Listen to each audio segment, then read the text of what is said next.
Hello and welcome to the update. You're back again. It's a new week, it's a new day, it's a new dawn, and we're feeling good. I was hoping you was going to go there. Jay, yes. what have we got in the news this week? Okay, so I guess we have to talk about probably the biggest news story this week, and that is Nintendo have gone cardboard. They have. That honestly, I love this. A lot of people have kind of went, huh? I was blown away. I thought, this is brilliant. This is great.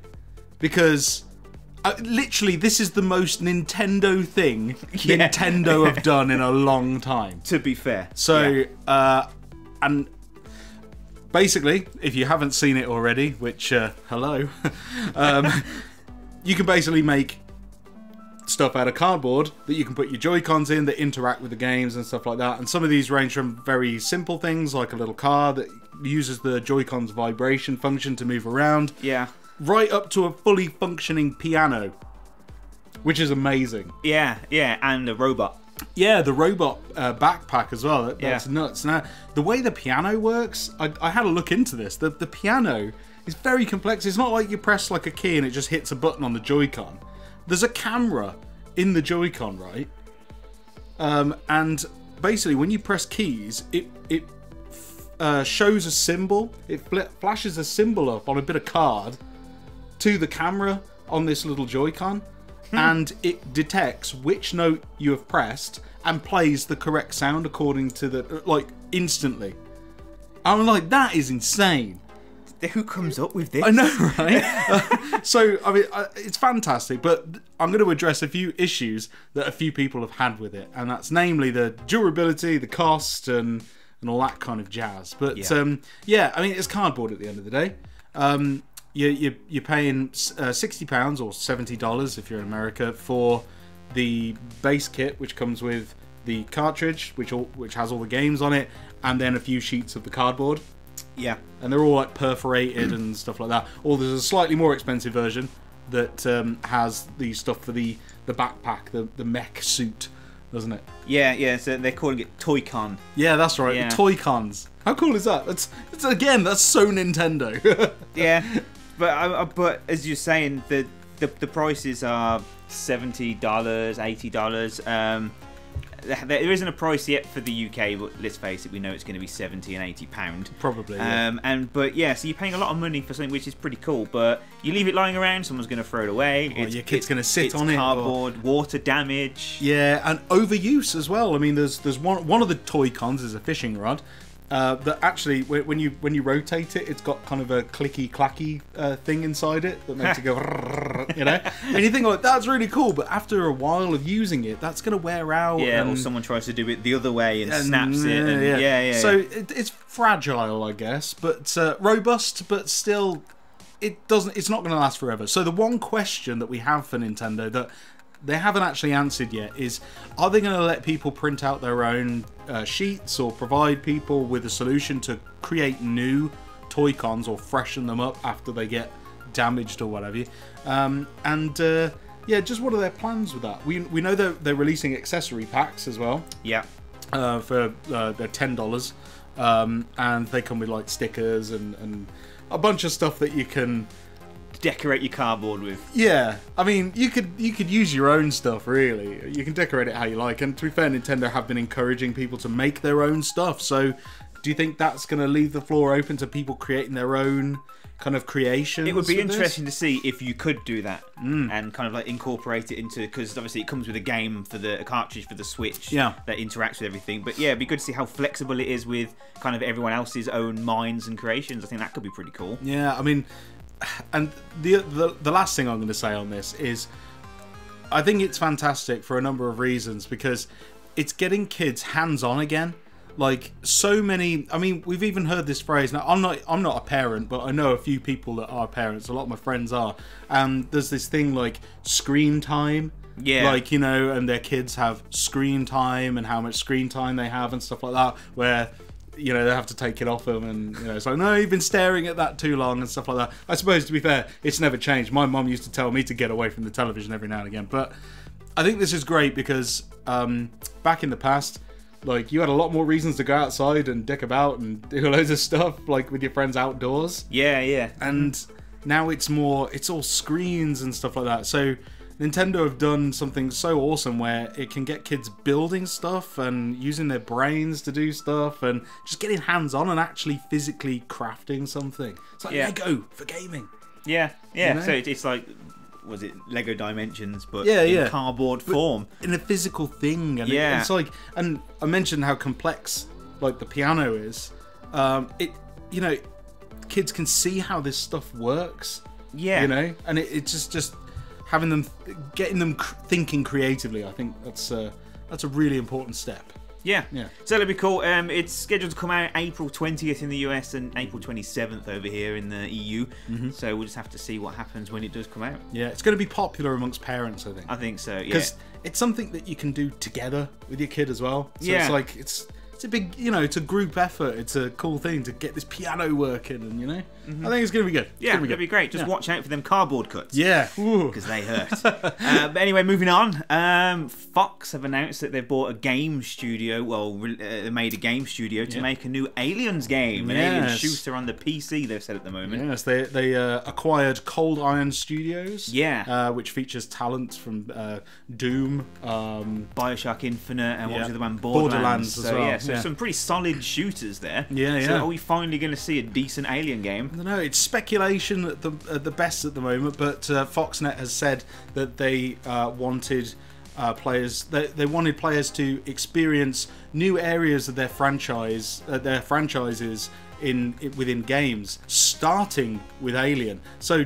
I'm wondering if that means they might bring more of their franchises to video games, but they're just starting with one of the big ones to get the ball rolling. Yeah, maybe. Like Aliens. And they also said that players will experience parts of the Alien universe that you've not experienced before, which I'm excited, because I mean, the last great one we had was Isolation, wasn't it? Yes. And that was kind of filling a gap. It bridged the story between 1 and 2, and was way too scary for me to play. You've done it though, haven't you? No. Really? No, I got to chapter 12 or 13. I tried picking it up again fairly recently, but because I was lost, forgot where I was, and the alien scared me, I didn't get very far. It's too dark. Yeah. Oh dear. Okay, well, I think a new Aliens game was inevitable. It needed to happen. But I think that Fox has kind of figured, well, we let Sega handle all the game tie-ins before, and it's just never really worked out. So I kind of think they did the right thing by making their own studio where they can be there. Yeah. They've got, and they can look after it and nurture it, and it's more tied to their franchise a little closer, and I think that's just going to be beneficial across the board. It's what it needs, and for God's sake, keep it away from Randy Pitchford and Gearbox Studios. Yep. And all the other 20 studios they used to make Colonial Marines. You mean the 20 studios that Gearbox paid money to make it? They just delegated all the work to everyone else. Yeah, you do that. Thanks, Sega, for that. We're going to use it on Borderlands 2. Yeah. But we're not getting back into that. That's been dealt with in court. Exactly. So, moving on. Moving on. A new Harry Potter mobile game made by the same people as Pokemon Go. Yeah, what were they called? Niantic. Niantic, that's it, yeah. So this is a little bit more than a Harry Potter Pokemon Go. Harry Potter Go. Yeah, Harry Potter Go, yeah. Apparently you can create your own student avatar and you can experience life as a witch or a wizard in Hogwarts School of Wizardry. What that entails is you can learn spells, you can create rivals with friends and stuff like that, and earn points and house points, I guess. It looks really exciting, and they did such a great job with Pokemon Go. Yeah. And people were kind of hankering after this kind of, why don't they do a Harry Potter one? Yeah. And I guess they listened, because here it is. It's on the way. Do we know when it's coming out? I don't know. I think it's soonish. This year, anyway. Yeah, well, Pokemon Go came out around June. Yeah. It makes sense to release it in the summertime, because it's kind of, they want people to get out and about playing it, I should imagine. Like Pokemon Go. It'll probably be the same, roughly the same time. Yeah, so watch this space. Yeah. So get ready to swish and flick your phone. Do you think it'd have gesture controls? Well, I should imagine so. I don't know. You just look weird shaking your phone. Don't drop it. Yeah. Havanica! Oh no! Havanica iPhone! So look out for that one. Absolutely. Resi 2 as well, you noticed on Resident Evil's Facebook page. Not just me, Jason, the entire internet noticed. Apart from me until you pointed it out. That Capcom had changed their profile picture to feature the Resident Evil 7 font, but done in the colours of the bright red colour of Resident Evil 2 back in the old branding, and they put a black and white picture of the Baker Mansion behind it, kind of mimicking the Resident Evil 2 packaging, which was, you know, Resident Evil 2 in big red writing and the black and white zombie face in the background. So it led a lot of people to think that, is an announcement imminent? I think it is, because the anniversary is coming up very soon. 3 days' time, isn't it? Yes, on January the 21st is the 20th anniversary of Resident Evil 2. 20 years of Resident Evil 2. Isn't that cool? No, it makes me feel old. It does make me feel old as well. But I think if they were going to announce anything, and if this profile picture change is anything to go by, maybe they're going to do it on the anniversary. God, they need to just surprise release it. It's like... LEGO bar is heading to London. 1 million bricks are currently on... Alexa, stop. So yeah, Resident Evil... we've got one of those newfangled AI things. Yeah, that... wanted to join in. Yeah. So yeah, Resident Evil, I think it's going to be... They do just need to... Maybe they are going to release it. Surprise release it. Because let's be honest, it's going to be digital probably first before it goes to disc like the other one was. Which isn't a problem with Resident Evil. But just imagine they go, oh yeah, by the way, you can now download it from PSN or Xbox Live Store. On the anniversary. I know, right? And it's PlayStation exclusive. Is it PlayStation exclusive? Well, I don't know. It might be. I'm just guessing. Don't listen to me. Yeah. But yeah, I mean, that would be awesome if we wake up on the anniversary and boom, there's Resident Evil 2. Yeah. Wow. Fingers crossed for that. Let us know in the comments below when you want it to come out, or like, just let us know, just talk to us down there. What do you want from Resident Evil 2? I want it to come out last year. Yeah. Here's one for you then. Metal Gear Survive details. There's been more, and they feature a couple of our favourite phrases, don't they? Oh yes, they do. Metal Gear Survive has continued its downward spiral into obscurity and announced that it requires a constant online connection and will heavily feature microtransactions. You know, it's almost like Konami want it to fail. Yeah, so they can drop the Metal Gear name. I think so. I mean, they can say like, well, it didn't do very well, so we're not going to do that anymore. And then EA buy it. Hey! Yeah. Yeah, let's be honest, it doesn't look like Metal Gear anyway. You're just a survivor building structures to fight off the... They basically made Fortnite. With PUBG and zombies. Yeah. I mean, I get it, right? I get it. They wanted to make something in the Metal Gear franchise that was appealing to a lot of people and stuff like that. But I think the problem is, and I've heard a lot of people say this, is, you know what? The game actually looks pretty cool. But it's the Metal Gear name that's on it that's putting everyone off. Because it's like, well, this isn't a frickin' Metal Gear game. Yeah. You know, this is like some sort of sick joke with a Metal Gear sticker on it. And it's like, if they just take the Metal Gear name off it, and, you know, I can't forgive the online connection and the microtransaction bollocks, but if they just called it something else, I think, it might have done alright. You know? I don't know. You don't know? No, there's too many of these type of games coming out now. Okay, if you're into that sort of thing, that's great. It's cool. But there's just too many of these survivor mups, I'm going to call them, where you just have to build structures and hold off waves and waves of undead. And with games like State of Decay 2 on the horizon, and Days Gone. Days Gone, yeah. For the PlayStation 4. Yeah. So you've got, like, I mean, Days Gone is exclusive to PlayStation, and State of Decay 2 is exclusive to Xbox. So, I mean, you've got two really top-end choices there for survival ups. Yeah. Do you really need Metal Gear Survive when not many people are like that interested in it because of the name?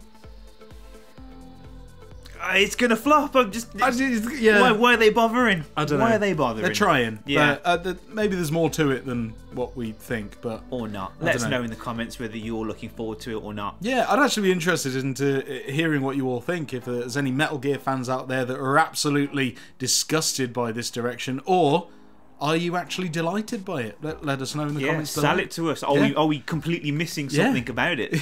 Yeah. Because so far, all I've heard is terrible stuff. Yeah, and me. Yeah. Yeah, it's just not on my radar at all. Yeah. So we'll move on. Fable 4 has pretty much been confirmed now. Yes, it has. I know we spoke about it a little bit last week. But yeah, so it's definitely sounding like it's coming from the Forza Horizon 3 developers, Playground Games. Yep. An open world RPG. Unfortunately, Xbox has been hankering for an Xbox exclusive IP, something to pop up for a while now. And this is great news because it does mean that the Xbox is going to get a real good AAA title. However, this is really stupid early days. So you ain't going to see it this year. I don't even know if you'll see it next year, or if you do, very late next year. Yeah, at the moment, they're still hiring. Yeah. That's how early development it is. They haven't got the staff to make it yet. No, and literally the only comment we got was it's going to be a character-focused open-world RPG, which is kind of what we all expected anyway. Yeah, what we all wanted after, what, Fable Legends or whatever was going to come out before they shut it down. Connect thing. Oh no, that was Journey, wasn't it? Yeah, Journey or something like that. So yeah, that one's coming. And just very quickly, I want to speak about Microsoft. They've appointed a new head of first-party and third-party development for games, haven't they? Interesting. I didn't know that. Forget his name now. But it's whoever was in charge of Minecraft. Oh. I can't think of his name. Mojang. It's just gone. The guy from Mojang? No. I mean, he sold Minecraft to Microsoft. Oh, I see. But the guy that's been in charge of it since has now been promoted to head of first and third party development on the Xbox. Interesting. So he's done pretty good stuff for Minecraft. Hopefully he can do good stuff for more games on the console. Yeah. I mean, people are basically. I think the Xbox would do so goddamn well if they literally just started pumping out some decent first-party stuff that's not available on anything else. Yeah. Instead of, we all like a remaster every now and again, but come on. I mean, this has been the year of... The last 2 years have been... This generation has been the generation of the remake and the remaster and the re-release and the shiny version. And I think it's time to move past all that and just start focusing on creating again.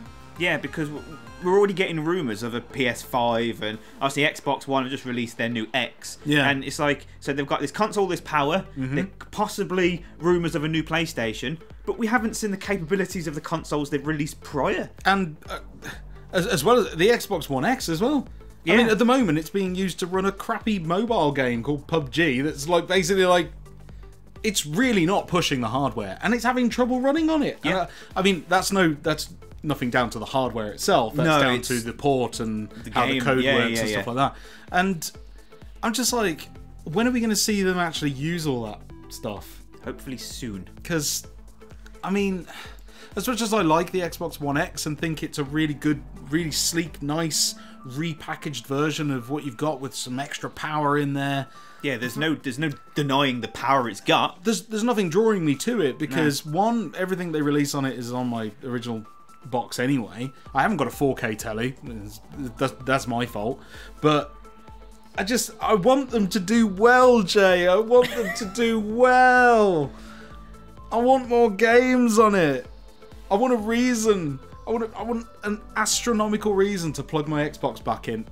Guys, tell me in the comments below what my astronomical reason should be for plugging my console back in, because at the moment the Xbox has kind of been pushed aside. Yeah, you know, it's literally gathering dust. My SNES Mini is in the place of where the Xbox sat. I need a reason to plug it back in again. I mean, maybe that's State of Decay 2 because I did love the first one, but yeah. I don't know. We'll see. But yeah, go on then. Try and sell us some Xbox One games down below. Tell me what I'm missing out on. Yeah. And then lastly, for gaming news, I just want to quickly talk about some new peripherals. The Xbox, there's rumours of a new Xbox One Elite controller being developed. Yes. Obviously, now that I've just bought one, they're bringing out a new one, because that's how the world works. Yeah. There's been no more information on it yet. There's just been pictures and like leaks of things, which looks like an imminent announcement. Right. Okay. And also PlayStation's getting a new PS4 Pro Monster Hunter World Limited Edition, which looks so good. Really? Yes. I haven't seen a picture of it yet, so there's one floating on the screen right now for everyone else to see. Yeah, I don't know what this looks like, but Yeah. I'm sure it looks good. Yeah, it's black with a dragon on it and a red controller. So Ooh, yeah, sold. It's good. It's good. Nice. And that's it for the gaming news. Excellent. Well, we churned through quite a lot there, didn't we? Yes. Now it's on to the part of the show where we check out your comments from last week's show and read them out, because we're nice like that and enjoy it and stuff. So, Jay, who's our first commenter? Okay, so Matthew Smith was first. Matthew! He says, I was not so secretly hoping for a Rockstar game in the Direct, but I'll take what they put out there. Oh, right, on the Nintendo Direct. Yeah, so this is the one that was last week where they announced Dark Souls Remastered. Yeah. Which is getting a really cool collector's edition if you've got $450 spare. What? Yeah, it's expensive and it's annoying because I want it. Oh, I want it too. Okay. Yeah, I don't know. Yeah, I mean, yeah, I don't know. I mean, I'm fed up with Rockstar games now anyway, but yeah. Dark Souls on the Switch, that does appeal to me. Yeah. If only it was a new one. But the first one's the best. Okay. The first Dark Souls, anyway. I mean, Yeah, Demon yeah. Souls was good, but Dark Souls was the highlight. The rest have been naff since, in Yeah. my opinion. Okay. So bring the first one back, I say. But thanks, Matt. Thanks for your comment. Cheers. Cook Us Nerdy Corner next. Hey! Regarding the Alien movie story in Kingdom Hearts not being canon to actual movie, it seems they are changing that for Kingdom Hearts 3. Oh. It's been confirmed that the Toy Story world in Kingdom Hearts 3 is canon to the actual Toy Story movies. Really? It sits in between Toy Story 2 and 3. No way. That sounds pretty cool. That'll be interesting. Yeah, and the Big Hero 6 world is a direct sequel to the Big Hero 6 movie. I wanted to see more of that film. Yeah, I haven't even seen Big Hero 6 yet. Haven't you? No. Mate, it's awesome. I know, You should check I it out. know. It's really good. Yeah. So yeah, it does sound pretty cool. Awesome, yeah. I'd take that. Yeah, and especially now that they're doing a new Aliens game as well. Ooh. So that's sounding very good. Yes. But, thanks for your comment. Cheers. Grayson Basilio next. Greater! I did really enjoy Spider-Man 2 on the PS2 and Spider-Man Web of Shadows on PS3. I've got to say, after doing that video and saying that there wasn't any great Spider-Man games. great Spider-Man games, I remember putting a hell of a lot of hours into Spider-Man 2. I just loved it was that version of the game where they just got the web slinging just right. You know, and you could like throw out two webs, and then if you pulled both triggers, you'd like tighten it, Yeah. so you'd like, and you'd do it at the bottom of your swing, and it really felt like you were gaining a hell of a lot of momentum through that city, and I loved that. Yeah, you're right. Spider-Man 2 on the PlayStation 2 and Xbox was killer. It was awesome. That was a good game. Yeah. Thanks for I never played Web of Shadows. No, I never played Web of Shadows. I haven't played anyone since the PS2. No, tell a lie, I played The Amazing Spider-Man on 360. Oh, right. Oh, that one. Yeah, which was alright. Was it? In small doses. But yeah. So yeah, looking forward to the new Spider-Man game on exclusive to the PS4 and on Microsoft. Woohoo! Ding ding. William C5233. So Will. I've recently bought Tales of Berseria and loving it. So I'm wondering if you guys ever played any Tales of games, and if so, which ones? I haven't played any of them, and it's really weird because they're games that should be right up my street. Yeah. Like fantasy RPGs, I'm assuming. Yeah. No, Japanese RPGs, and I just don't know. They've just always escaped me. Yeah, but I do keep looking at them. Yeah, you can pick them up, have a look. Maybe. Yeah, but I think it's. I don't have time to sink into a massive JRPG now. No, I suppose if we were going to play any though, which one would you recommend? Because you know, for someone that's never played one before, what's the best one? Yeah, sell one to me, and I will go out and buy that one that you recommend, and I'll play it. There you go. There we go. So, and then I'll enter the world of Tales of. But thanks, William. Thanks for your comment. Looking forward to see what you recommend. Andy M next. Andy, how's it going? Hi, Mog. I never bothered with Connect. I saw a list of games coming soon to Switch. By the way, I now own one. Welcome to the party. What games are you looking forward to? For me, it's the new Donkey Kong Country and SNK female fighting game. SNK female fighting game. Are you what female exclusive fighting game? I'm just thinking like SNK like is famous for the like King of Fighters and stuff like that. So maybe it's that. I don't know. I haven't looked into that, but you will now. Yeah, I definitely will now. I'm not sure. What am I looking forward to on the Switch? I suppose Bayonetta's going to be good. Bayonetta 3, Yeah, yeah. Metroid Prime 4, Yeah, but eventually. there's not really anything on that yet, is there? No, There's just been a logo. So. And same for Bayonetta 3, really. Yeah. But Bayonetta 1 and 2 are coming out on Switch the end of this month, or start next month. Yeah, yeah. Dark Souls. Yeah, of course, yeah. Pretty much it. So far. And, well, I guess now, LABO.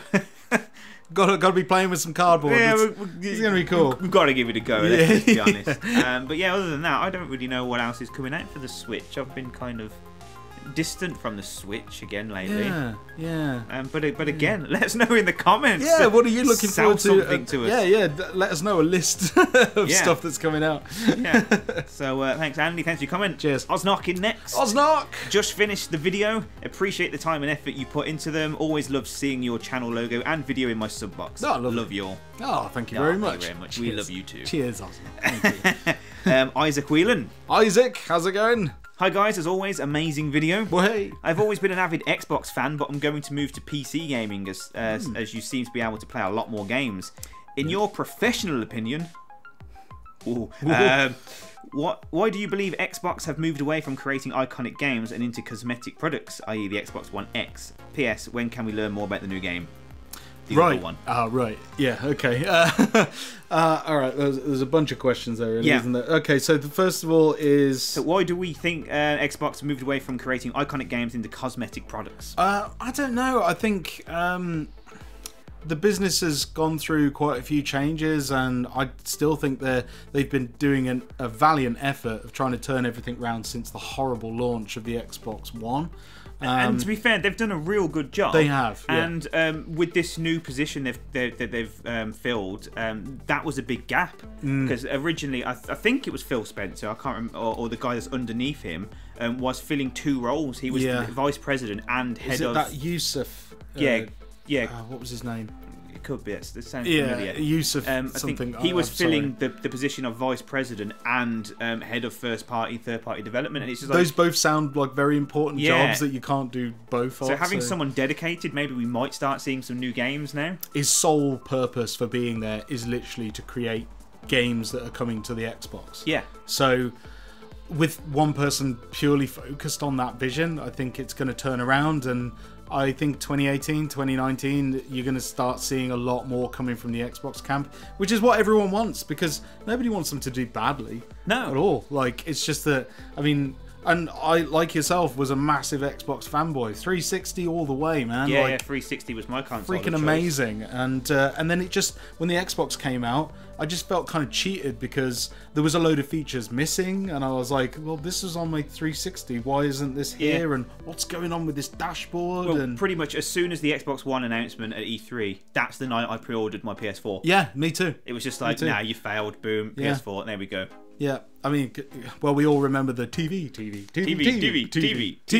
Xbox off. Yeah, Xbox go home. Yeah, the Xbox go home. Yeah. I can't believe they did that. The super cut of it, but no, it was good. But yeah, you saying that, we reported they're making a new Xbox Elite controller again. For what? I know. For their new console with new games. I thought the Elite controller they have was pretty damn awesome. It is very good and still very expensive. And I'm not getting a new one. I'm not. Be happy with the one you've got. Nah.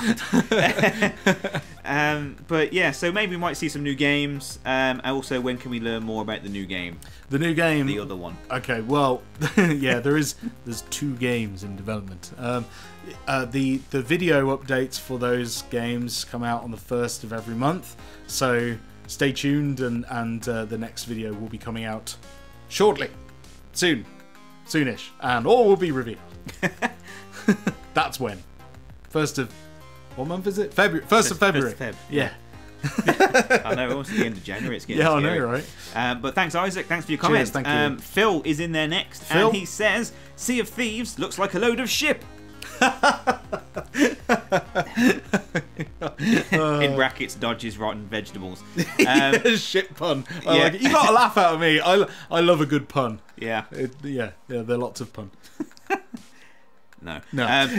State of Decay 2, after thoroughly enjoying the first, for me, it's my to-buy game when it releases. I think that's the answer to what's coming out on the Xbox. So, yeah, State of Decay 2 does look good. The first one was really good. I love the first one. A few frame rate issues. A lot of frame rate issues, but it was kind of like an indie sort. It was like a very small released game, wasn't it? Yeah, I mean, I actually spoke to the developer. I mean, you can't normally do that, you know, because they're normally quite busy and huge companies that, you know, you can't talk to. But yeah, I actually spoke to the people at that made State of Decay. I forget the dev team now, but I spoke to the guy that made it. He's really nice. Really cool. Just said how much I love the game, and he got back to me pretty much straight away. So I was like, "Wow, you're not busy there." But yeah, no, it's cool. But yeah, I am looking forward to State of Decay 2, as well as Days Gone. Yeah. Some good zombie games coming, and hopefully Resident Evil 2. But thanks, Phil. Thanks for coming. Thank you. Matthew Long, 1978. Next. Matthew Long. So this, I think, is his answer to what Fox properties could be in a Kingdom Hearts game. Oh right, okay. He says, "Imagine Die Hard in Kingdom Hearts. Oh yes. They could maybe use Nakatomi Plaza as the world and have Hans Gruber for a boss. Oh, and an airport. And an airport as well. Just like maybe if they mashed the Die Hard 1 and 2 together and kind of created a weird kind of super mix of those two storylines together, that would be pretty sweet. Yeah, Hans Gruber. Did anyone watch that at Christmas, Die Hard? Because you know it is a Christmas movie. It's not Christmas until you've seen Hans Gruber fall off the Nakatomi. Ooh, spoiler alert. So yeah, let us know if you watch Die Hard this Christmas. I'd like to know. Thanks, Matt. Thanks for your comment. Sadie Lefroy. Sadie! Yeah, Lefroy. I think I got that right. Yeah. The last Spider-Man game I played was on the Mega Drive, probably 20 plus more years ago. Yeah. I still have a Kinect, but that's because it was the only thing the burglars left after they broke into my house. I think that says it all, really. Oh my god. that's shocking. It's a really sad story. Yeah, that's really bad, but at least you've got a Kinect. Oh, that's worse. I know. Sadie. Even the burglars didn't want the Kinect. I mean, you're right. It does say it all. It does say it all. I mean, we're sorry you got burgled. Yeah.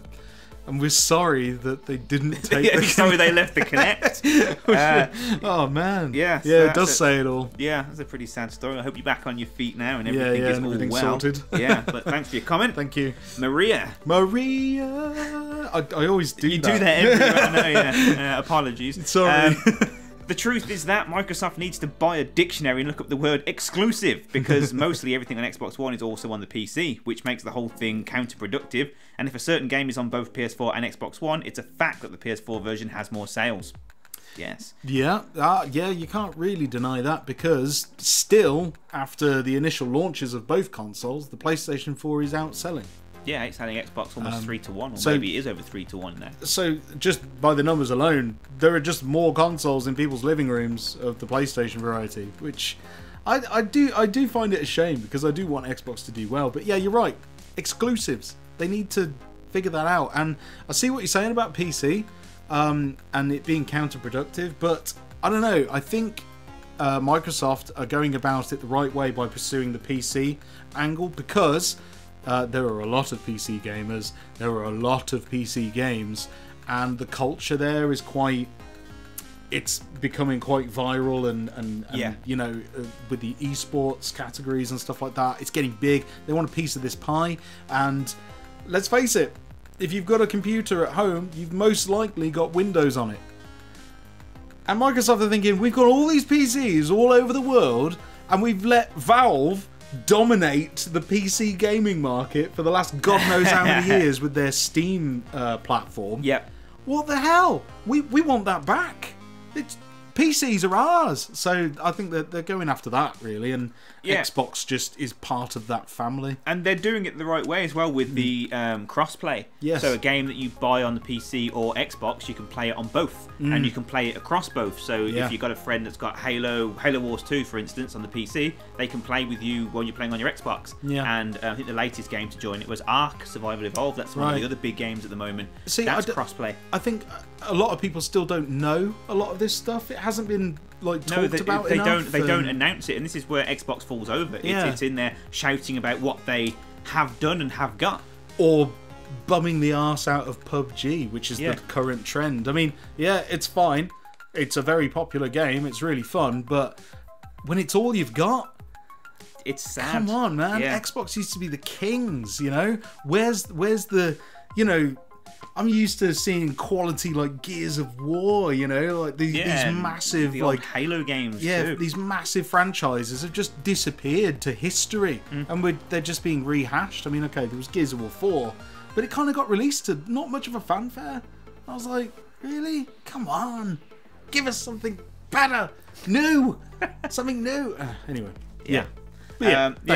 Finish off the comment by saying that they just keep stupidly cancelling original IPs like Scalebound. Yeah, Scalebound. I don't know. I think we're going to see that come back. We might see that come back. Yeah. Maybe not on the Xbox, but maybe Switch. Now they got the deal with Bayonetta. They might be coming. They might be coming there. But still, I mean, I didn't think Scalebound looked good anyway, but at least it was a new original IP. It's something. It was something. Yeah. And then finished off by saying hashtag Microsoft sucks, hashtag Xbox sucks, hashtag PS4 for the win. So I think quite firmly in the Sony camp there. Sony camp. But thanks, Maria. Thanks for coming. Thank you. King Pringles, brilliant name, Pringles is in there next. Here's a bold prediction, Mog. Since Disney has bought everything else, they would eventually buy a family-friendly professional wrestling company. What do you think? Family-friendly professional wrestling company. What are we going to see, like Goofy go against Mickey Mouse in the ring? I don't think he means that. All right, okay. Well, I mean, maybe. I don't know. I think the WWE is a franchise and an entertainment network all of itself that's huge, just like Disney. I mean, the WWE also produce movies and stuff like that. Yeah. Don't they? I mean, okay, produced movies, but they do. I don't know. I don't think Disney would be that interested in buying them. No, I'm not sold either. But I would love to see Mickey Mouse be pole drive by Donald Duck through a table. Yeah, why not? You know, that could be. Gosh. So yeah, that would be interesting. Yeah, we'll see. But thanks, King Pringles. Thanks for coming. Thanks for the mental imagery. Yeah, Crave Your Game next. Crave Your Game. How's it going? To be honest, I would like to see a new Fable game. The first 3 games were all right. Plus, be nice to see Microsoft use those IPs that they have to make those exclusives, and they could do to compete with their ever-growing PS4 and the rapidly growing Switch. So yeah, I think you said the first 3 games were all right. I'll extend that by saying the first one was good, the second one was all right, the third one was naff. They kind of went, yeah, it kind of dropped off big time. But, yeah. Well, your prayers have been answered because Fable 4 is going to happen. So hopefully we'll see something about that sooner rather than later. Yeah, because they need it. Xbox needs it. They need something. They do. And quick. Fast. Yeah. But thanks for your comment. Thank you very we're much. Almost done. There's only like a couple left. Couple more. Dan is in next. Dan, sup? Yeah. Hey guys, forgot to ask you a question last episode. I did wonder where your name was. Was there any non-horror game you found scary as a child? I know this sounds laughable, but when I was 6, I was scared of an educational game called Word Rescue, made by Apogee in 1992. Yeah, However, Apogee. I didn't play it until 99. The enemies all had grotesque faces and sounds freaked me out. This was at a time where I watched my dad play Resi 1 and wasn't scared at all. Oh, wow. Okay, well, yes, I do have a story. I actually told this in our Halloween horror special a few years back, but I'll say it again here for the purpose of answering your question. It was Space Quest 4 on the PC. Oh, yeah. And there was a bit at the beginning where you land on this planet in the future, and there's this creepy thing, this creepy guy walking around, and if you get too close to him, he kind of grabs you, and the screen goes to like a full screen image of his face, just going, "Argh!" And he's all distorted, and his eyes are pinned open by this metal headgear, and it freaked me out. Like, as a kid, I was just like, nope. Mouse went like to the back of the desk, and I was like, no. Yeah, so that was what did it for me when I was a kid. Yeah. You go on? Yeah, I mean, I once again, I pretty much said this at the Halloween video we did a while back, but when I first got into gaming, like especially with the PlayStation era, let's say, when I'd say gaming properly took off for me, I used to play loads of RPGs and games that were like that, and they weren't very scary, they were quite safe. And then when I first played Tomb Raider, I mean, oh yeah, Tomb Raider. I know what you're gonna say. Yeah, it's not a scary game. Let's be honest. It wasn't designed to be scary. It's a run and gun, almost an arcade shooter. But when you even the wolves at the start was enough. I was wondering like, there's no random encounters. These enemies are going to come at me, and I've got to think fast. And then you get down to raptors and Rex. You know what I mean? And even the bear in that first little area. Yeah. It was just, it was just too much. The T-Rex used to send my heart pounding when I was a kid. Yeah, that was quite terrifying. Because the naff draw distance as well, it was yeah, black. You just knew it was going to come at you from somewhere. And suddenly, dinosaur! Yeah. So, I mean, okay, it probably could be classed as scary, but it wasn't designed to be. But that game did it for me. Yes. And then obviously Resi give me nightmares. As it does, but but thanks, Dan. Thanks for your thanks for your comment. It'd be interesting to know if anyone else out there has got any stories of non-scary games that scared them. Yeah. Let us know in the comments below. Yeah, that could be quite amusing. SVM next. SVM. First Skyrim, now Dark Souls. I don't know. Dark Souls doesn't really sound like the type to be on Switch.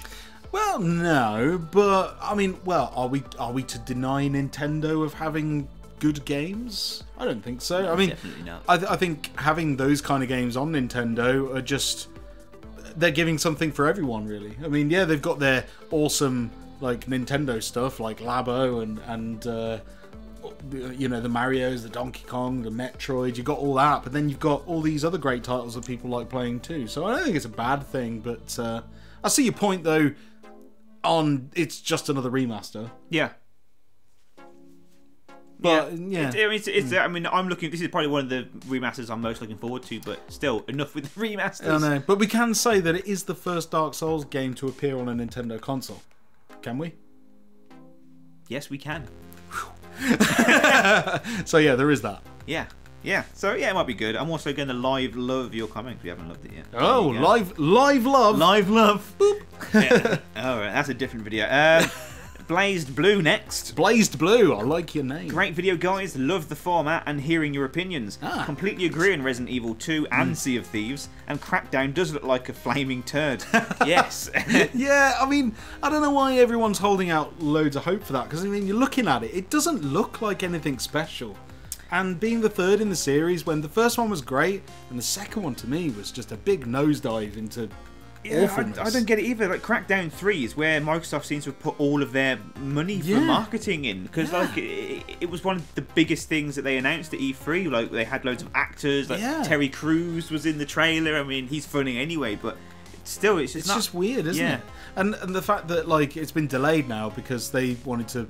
Well, it's going to be the first official AAA 4K game. Yeah, native 4K, proper full. That's going to release on the 4K. Xbox One X with all the features. Yeah. So, yeah, I don't know. But yeah, Resident Evil 2, yes. Sea of Thieves, nah.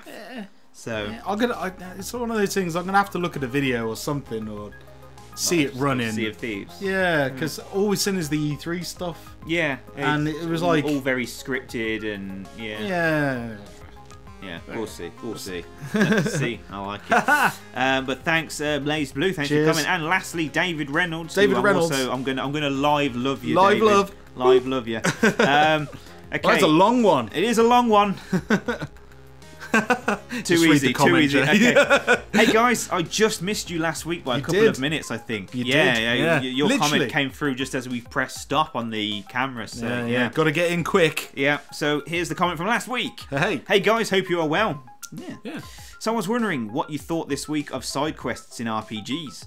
I usually always try and do nearly all the side quests and extras in an area before moving on with the main storyline. However, I feel myself sometimes becoming very overpowered a lot, making some main quests very quick and less of an epic feel, which is why I always play on at least hard difficulty in these games. Bear with me, it goes on. So I find myself needing to balance the main and side quests to try and get most enjoyment of the game. Witcher 3 was so amazing, but for me the main last quest could have felt cooler if I was a lower level. Right. So do you a bit more of a challenge? Yeah, because the trouble is you do too many side quests that you're OP for the story. Yeah, you just walking in, just kicking like bosses over and just running people through. Like, there's no problem. Final Fantasy was the same. The secret side quest bosses were 10 times harder than the main story bosses. So you beat them. It's like, you get to the main boss and hit it once with a hammer, and it's like, oh, dead.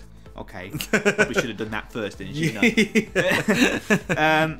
So do you guys think that there are too many side quests at the minute to pad out games too much? Because I usually never do them after I finish a game, as I can't see much point.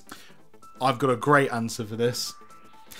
There's a very fine line with side quests that feel meaningful and what you call padding, which I agree, there is a lot of padding. Yes. The Witcher did it particularly well because it never really felt like padding. A lot of the side quests felt integrated and it was told in a cinematic way. There were the odd side quest which was go here, kill this enemy for a bounty, but that was like a separate thing. Yeah. But the side quests in The Witcher 3 felt like proper story quests, and you would miss out a lot if you missed it. Yeah. And now I'd say an example of padding would be Zelda Breath of the Wild. That has got a lot of padding in it. A lot of padding. And some people might love padding. That's fine. If you love padding, it's all good. But to me, it was things like you could play the entirety of Breath of the Wild without ever going near a base, you know, one of the enemy bases where the moblins hang out. You could literally bypass all of them and never touch one. And there's not really much point, because the only way you level up your character to get more hearts is by doing the shrines. Yeah. And you get the heart pieces and stuff like that. So there's literally no point to them. So I didn't bother with them. After I did about 4 or 5, I was like, there's literally no point to doing these. No. So I just never did again. You clear them all out, and then the next blood moon comes up, or whatever They it's all called, refresh and then again, all the enemies come back. And that to me is just padding. It's just there for the sake of it if people want to wander in and beat up some moblins, and it just feels a bit weak. It's like massive open world, not much to do in it, and then you just got these random pockets of moblins that don't really do much. So I think side quests are great when they're integrated in a story-like fashion, and it's, you know, it's woven in and it always feels like it's part of the adventure. Yeah. But when it's just like you do the story bit and then 80% of your time after that is literally padding and just doing fetch quests and find me 5 of these and I'll give you 1 of those and stuff like that. Padding. I hate it. Can't stand it. So I think it's a fine line. If side quests are done well, you will find yourself doing all the side quests before you move on, because you kind of want to mop up everything because it's really interesting. Yeah. But then I see what you're saying, how you can get overpowered, or in Zelda's case, you can be completely underpowered. Because like I went straight for one of the dungeons. Well, dungeons. Went straight for one of the divine beasts because I wanted to do a dungeon, and I couldn't do the boss because I hadn't leveled up my character because I hadn't been visiting shrines to get heart containers. Yeah, I hate when the main story is locked behind the necessity to do side quests. Yeah. That's when it falls down as well. Yeah, so they should be they should be optional. yeah, it's a balance. I think a game should be fully playable from beginning to end. Like, if you just want to just go through it, boom, and you can. But if there's a load of extra stuff in there that you can go off and do if you want to, then it should be more of a choice rather than forcing you to level up and all this kind of stuff. Yeah, and the game that comes to my mind when I think of that is exactly the one that you've said, Dave. At the moment, you're playing through Horizon Zero Dawn. Loving it, and it seems very balanced. So far, 37 hours in. And you haven't played it yet. No, I haven't. It is one of these games where you can just go from A to B. You can just do the story, and it's fine. But you want to explore the world. I mean, it's not massive. It's not okay. It's a big map, but it's not too big. And there's lots to do, but again, not too much. And all of the side quests and areas that you discover that are off the beaten track have hints at the story and the world, and it's connected just, in some way. You're always learning, and the game makes you always want to learn about what happened and why it is the way it is. See, that makes sense to me. So I could skip this side quest, but I might find something really interesting story-wise. But you don't want, because the area looks cool. It's like there's like machines up the side of the wall, and it's like, I want to learn what happened. Yeah. And you go and you learn what happened in the past, like thousands of years ago, and it's really, really good. But yeah, I played that game from start to finish. I did not stop playing it until I platinumed it. So yeah, Dave, it's a great game, and you're obviously enjoying it. You need to play it. I do. He says, "Thanks, buds. Keep on gaming and developing." So there we go. Yes, we shall. Thanks, Dave. Thanks for your comment. And that's all of them. That's it. We got through them all. Woohoo! We're gonna have to start doing a separate video for comments, aren't we? I think so. It's getting to that point. Yeah, maybe we should do a separate news and a separate we read your comments. Yeah, what would you guys want? Yeah, I mean, so far we did the news and the comments in the same video because we never used to get that many comments, did we? No, these videos used to be 15-20 minutes long. Exactly. Now they're becoming a bit more epic. Maybe you guys would prefer to have a quick rundown of the news and a separate video for your comments. But let us know what you'd like to do. Yeah. Because if you don't mind sitting through a whole long video, then we don't mind making them. But if you prefer them split up into 2, then that shouldn't be a problem either. But let us know what you prefer. Anyway. Let us know. Yeah.